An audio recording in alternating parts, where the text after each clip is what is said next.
Well, welcome to season 2 of Real Talk about real estate, realtors, and real stuff. I have to always pause because I can never quite remember what our title is, but this is our second season. Girl. Yay! We should have some champagne. I know. That would make this easier, huh? That would be fun. Maybe we'll do it on the next episode. Okay, so today we are going to talk about myths about the real estate market. Mm-hmm. There's definitely some out there. There's a lot out there. Yeah, I mean, it's not as juicy as like Travis, Kelsey, and what's her name? Yeah, Taylor Swift.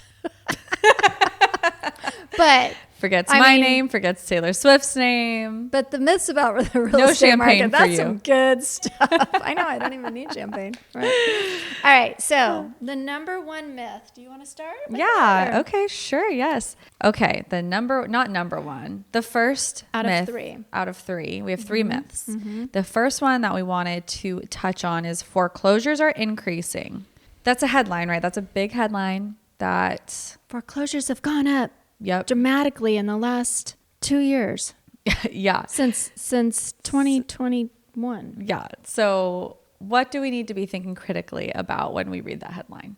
We need to think about the fact that there was a moratorium on foreclosures for like 2 years. Yeah. So they maybe increased from all-time low, like 0%. Yeah, I mean, of course they're going to increase. They weren't foreclosing. Yeah. I mean, there were some foreclosures, but if you look at this graph, back in 2003, goes back 10 years, there were roughly 200,000 foreclosures, and that's when we were in a pretty hot market. Yeah. Now, 20 years later, this graph looks like we're at about 30,000 foreclosures. It's still so low. Right. So that's just a classic example of a headline that's really grabby and catchy and scary. But when you think about it, it doesn't mean that there's a bunch of foreclosures that are going to come to market and be available like there was in 08, 09. It's literally not happening. The data isn't there for it. Right. And if you're starting from zero, there's only one way to go, and that's up. So of course it's going to increase. All right. You want to talk about myth number dos? Dos is Airbnbs are going to crash the real estate market. Yep. There are a lot of Airbnbs out there. Yeah. I mean, at one time, I think there were, at least this is what I've been told. I don't know the actual stats, but there were about 80 in Chico, and now there's over 600. Yeah. That's crazy for our small town. That's not a destination or anything like that. Yeah, that's quite a bit. So for Airbnbs crashing, like where does that even come from? Like that's another scary headline. What they're basically, these two myths are saying is we're going to be flooded with inventory. That's what the scary part is. If we have too much inventory, then house prices are going to go down or house prices are going to crash. So we have a lot of data saying why that's not going to happen. And we could probably list off 7 different reasons why we're not going to see a flood of inventory enough to the point where it's going to crash the market. But why is this Airbnb thing so popular and sticking out? Well, it's probably along the lines of, and I did hear why, this is my guess. Yeah. I can't remember when I was listening to a podcast why they thought this was the case. But if everybody starts selling their Airbnbs because they're going upside down in them, but we're going to talk about some stuff about how people aren't upside down. Investors aren't upside down. Homeowners aren't upside down in their properties. So yeah, that one doesn't really make sense either. Why wouldn't they just turn around and put it as a long-term rental? Right. Versus they'd make money get off foreclosed on. And besides, they probably have a lot of equity. So yep. I don't think that makes sense that it's going to flood the market. And then I was also listening to Casey on Keeping Current Matters, and the fact that they talked about how New York restricted Airbnbs. There's so many restrictions that there's a lot fewer Airbnbs, and those probably either they sold them or they turned them into long-term rentals. Yeah. But on the other extreme, so we all hate restrictions, right? I get mad because I have a couple Airbnbs and I'm like, why are they trying to limit us? But if you look at what they did in Arizona, they have no limits. Have as many as you want. Well, now there's a flood, like there's a ton of Airbnbs. So now they're sitting empty because they don't have the capacity or they don't have enough people coming to occupy them. So, maybe just a happy medium would be good on the Airbnb. Yeah, that's kind of where we need to stick. You really have to make sure if you are, a side note, buying an Airbnb, that it will pencil as a long-term rental as well. Yeah. I mean, ideally, the Airbnb makes more money and the long-term, like that's the goal. That's why people do Airbnb over long-term rentals, is because it's going to make more money. But you're right. Like it needs to pencil as both, because if you do need to change gears, because there's a restriction, like in Lake Tahoe, all those people who had Airbnbs in Tahoe Keys, where my family's rented for a long time, like none of those people can rent now, or Airbnb, none of them. So they're either long-term renting and they don't get to use their vacation home anymore as a vacation home, or they just have to let it sit vacant and like kind of let their family and friends use it. They could do a 30-day rental. They could do midterm. Yeah. So it's just tricky. Airbnbs are tricky. They're definitely a lot less popular. During COVID market, we all had clients talking about Airbnbs, and we were kind of learning the numbers and the pros and cons. And now I have not heard anyone talk about buying a Airbnb in all year. No. I mean, it probably doesn't pencil either because of rates right now. So there's that. Yeah, but it just depends on where it's at. And depends on the down payment and stuff like that, like anything. But okay. So there is this fact here about sellers, and I believe it's relevant because we're talking about how Airbnbs are going to crash the market, yet there's still people who are keeping their homes to rent them out, and whether that's Airbnb or renters. So it says this is I think it's a fun fact. I thought it was interesting. Your idea of fun. Oh my God. I have a lot of fun facts, but I know this is my idea of fun. Thank you. 59.8% of sellers would consider renting out their current home rather than sell it. So that's about 6 out of 10. And why is that? Because they don't owe a lot, or they own it free and clear. Or interest rate. Well, their current interest rate's really low, so they don't want to let go of their rate. Yeah. No, that's actually why they would also be selling it, what I said. Yeah. My answer. Yeah. That's why they might consider selling it. Right. And the reason they are going to keep it as a rental is because, well, that like 3% rate, it's like a pride thing too. It's like, I don't want to it's not pride. It's smart. Like, why would you let that go? No, it's free money basically. So I think point being, like, we're going to potentially see a lot more rentals in the future. They're also building apartments like crazy right now, at a faster rate than ever before. I mean, in Chico, we just got approved for a huge apartment. I think it's 140 units on Eaton by my house. And as realtors, we know we need affordable single families to purchase, but we're going to get these apartments. And so that could also affect rents. Maybe people will end up selling their home because maybe the rent's not covering the mortgage. I don't know. It'll just be interesting how the next few years plays out. Yeah, I think that if you have a 3% interest rate, probably can cover. Yeah, probably. The rent, it just depends on how much you put down, I suppose. It's all in the numbers. We don't know. Yeah. All right, can we move on to myth number 3? Go for it. So I haven't heard a lot of this, but I've heard it a few times, but not a lot. Have you? I heard it from one person in my comment section. Someone commented? How? On my Instagram. Okay. What's the myth? Wall Street is buying up all the homes. There's nothing to buy because of Wall Street. I don't think in Chico we have like one person from Wall Street, unless they like live on Wall Street in downtown Chico. Yeah, right. Our own personal Wall Street. Right. Yeah. So it's not true. Blackstone. What's that big investor company? Whatever. Black something. That person in my comments I think it was on TikTok, had said that the Blackstone, I don't know, is buying up all these properties, and there's just like this big boom coming with this one company. And at the end of the day, I don't think that one company would have that much control to affect the entire nationwide market. I could be wrong, and maybe that's the direction that we're moving in, but there are statistics showing that most properties that are investment properties are owned by mom and pop. Most of them are not owned by Wall Street investors. I'm trying to pull up that exact number, but the majority was definitely people like us that have fewer than 1 100. to 9. Yeah, that's right. That's what it was. It was 1 to 9. Then the next category was under 100, and then I have it here. So the amount of investors that own, so if you take 100%, there's I think they had 4 or 5 different categories. 19.6% of investors own 1 to 9 units. So you and I fall into that category, compared to 2.7% own 10 to 99. And then it just goes down after that. So it's just, the proof is in the data. Yes, the proof is in the pudding, I think is the saying. I know, I changed it. Okay, so here's another interesting fact about people wanting to keep their homes and rent. 6% of sellers in Northern California, specifically, we have that info, want to keep and rent their home instead of sell because of their interest rate. So that's the proof of more restricted housing is coming, or more restrictions on inventory. Does that make sense? More restricted inventory, maybe is what I'm looking for. Less inventory. Because people aren't going to sell because they're just going to keep it because they have a low interest rate. Yeah. And they can use that potential rent on their debt to income for their next home. Right. Pull equity out of that house, but I don't know if they do that because then there's a high interest rate on that. They could. No, it's interesting. I wonder if they would really do it if it came down to it, just because of the rate. If they had to move. Yeah. I would rather have more cash to put down on my next house to make my payment lower because the interest rate's going to be high. No.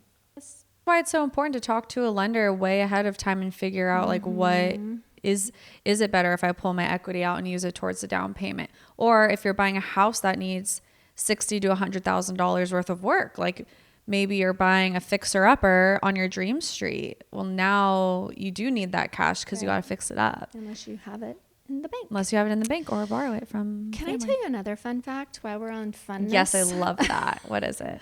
Over 70% of mortgages are less than 4%. Ooh. So that's goes hand in hand with what you just said.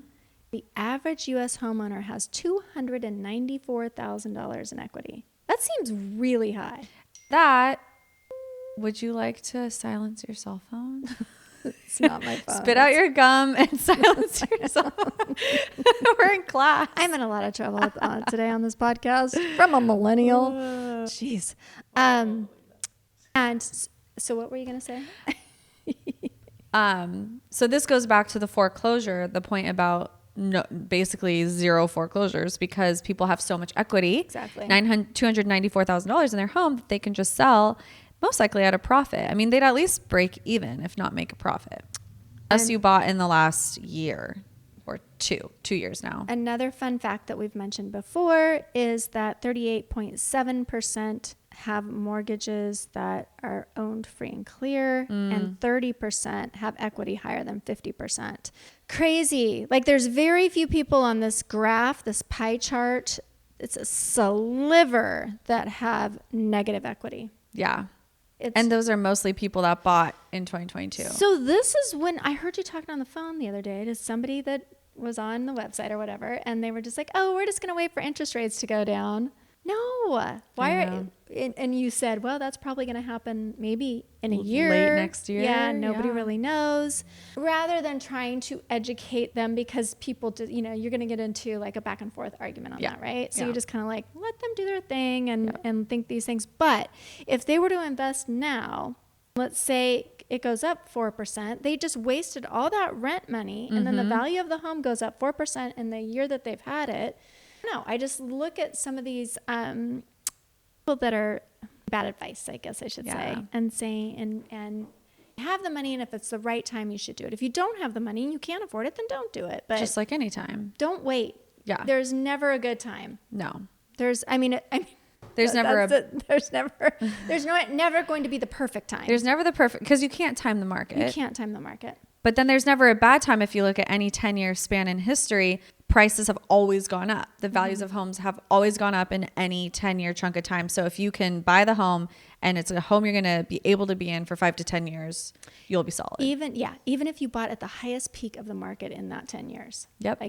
Well, look at 2007, right? I would say 2005 to 2007 was the peak, and then it crashed and everyone freaked out. And some people lost their homes, but people who held on, like my parents, they made it through because they were teachers. They had solid income. They were like, well, obviously we're not going to sell, held on to it. And then look at 2018 compared to when they would have bought or even 2017 compared to 2007. Right. How much money did they make? Right. Hundreds of thousands They're of dollars. going to live somewhere anyway. I feel like we say this a lot, but it's just so much the truth. It's such the truth. And it goes back to making sure you can afford it, though, as long as it's in your budget. Like I said, my parents had the steady income, so that can be important too. Like if you're income is more variable or goes with the market like realtors, then it could be a little bit of a different situation. But yeah, if you're both in real estate or kind of in an industry, then just a last little, at least for me, the empty nesters dominate home sellers. So that means that people that have no kids. Fun fact number 10,000 is that people with no kids in the home are moving, downsizing, or moving closer to their grandkids. Yeah, and you know what's interesting is I remember us talking about, I want to say earlier this year, maybe last year, that millennials were the ones moving the market. And I think that shifted in the last few months because now I'm hearing more from economists that the empty net, like the Gen, well, I guess it'd be boomers and maybe Gen Xers. I think mostly boomers are the ones moving the market right now. You're an X. I always forget what I am. You're X. So we're older, so we have a little more equity too. Yeah. So we're able to make moves versus younger people that haven't been in the real estate market as long or own their home as long. And they make more money. Typically make more money, and they're not save more money, have more equity, and they're not as nervous about interest rates because they've been there, done that, and they usually have a reason to move. Like they need to downsize, they need to move towards their children, they need to move closer to a hospital, you know, like there's more necessity there. Yep. In fact, the empty nesters dominate so much it's 77% of home sellers are empty nesters. So that would be that's huge. Baby boomer. I mean, you're like, you would barely make that cutoff because I think like if you had kids, you'd probably be an empty nester by now, but just barely. That's true. So like your kids would be like 18, 20, you know? Of course. They'd probably be like 30. No? Maybe. Well, if I started young. When you had kids. Okay, so you are in that category. Yeah. I was trying to save face. But, you know. I'm not an empty nester because I have Coco and Ginger. Yeah, you got your puppies. But, hey, millennials are buying houses for their dogs because they want their dogs to have a yard. Aww. So you're an honorary millennial. Okay. I'm both. All right. Do you want one more fun fact? I so want one. Don't you, Jessica? How did our 3 myths turn into just a list of fun facts? Okay. For the first time in 7 years, we have an uptick of inventory nationwide. This is not Chico local. This is nationwide. This last month, instead of a seasonal decrease. So in the summer, if you look at a graph, we usually see a little bit of a decrease in inventory. People are at Disneyland, school's starting, it's hot, they don't want to move. But this year we saw an increase. Right. I know. I think that's because they're over the sticker shock of the interest rates and people are just starting to get used to it. It's been a slow year, right? We're down. Yes. Chico is down 30% in the number of sales from last year. Yep. That's a big number. That's a lot fewer homes that are selling, but prices have maintained. Yeah. So, or now they're still sort of increasing. They are. I mean, I just talked to somebody on the phone a half hour ago. She was like, I bought my house in 2020. We want to sell it. It's not the right house, but I don't want to lose money. I looked at her house and looked at the details and I'm like, I think she could make a little money or break even. And usually you cannot do that owning a home in just a 2-3 year period. 3 years. Yeah. So. We saw that a lot between 2017, 2018, especially here locally with the fire. Like if you had bought before the fire and then you sold during COVID, oh my gosh, you made money. 3 year span. Yeah. It's just most of the time I've been in real estate has been wild. Right. And now don't get us wrong. There are some downturns in real estate, but it's kind of like the stock market. As long as you don't sell it, you just hang in there and you can make the payment. You just it's an investment. It's a long-term investment. It's a long-term investment and you have to live somewhere. Are we done with fun facts? Or I think that was it. I was kind of looking at the data on our new listing inventory in Chico. Mm-hmm. We went down a little bit from June to July and then back up in August and then back down in September. We were kind of like this. I think what we're seeing though is the inventory stays fairly steady, but the pendings go up. Yeah. We're just selling them, more come on, selling them, more come on, selling them, more come on. So it's just kind of a... Yeah, our pendings are down in September, looks like. Wait. So I think earlier in the year, though, we had 50 pending. Now we're closer to 100 pending. It's doubled. that was January, and that's a seasonal thing, and it was Yeah. a market scary. Yeah, interest rate thing. January was like 51, and now we're at 76. Do you think we're rambling? I think. Oh, okay. Courtney thinks it's interesting. Good. I feel like we're rambling. Okay, well, that was definitely a longer podcast, and thanks if you've made it this far. Hopefully it was good information and you learned something. Never a bad time to buy real estate, and that is not just because we sell it. A fact. Ask people that don't sell real estate. Well, I don't know about that. Ask a real estate investor. Ask an investor. Ask someone who owns multiple properties. Ask somebody who has owned the same house for 10, 20, 30 years. Yeah. If you think you're buying at the height of the market, not. We're actually expecting another peak in the next 2 years. So You bought at the height of the market. yeah, and my house didn't decrease in value. Right. So there we go. And I plan to be there for 10 years. And then at the next peak in the next 2 to 3 years, I'll be really excited that I bought in 2022. Hey, Okay, signing off. there you have it. Peace out. Peace out.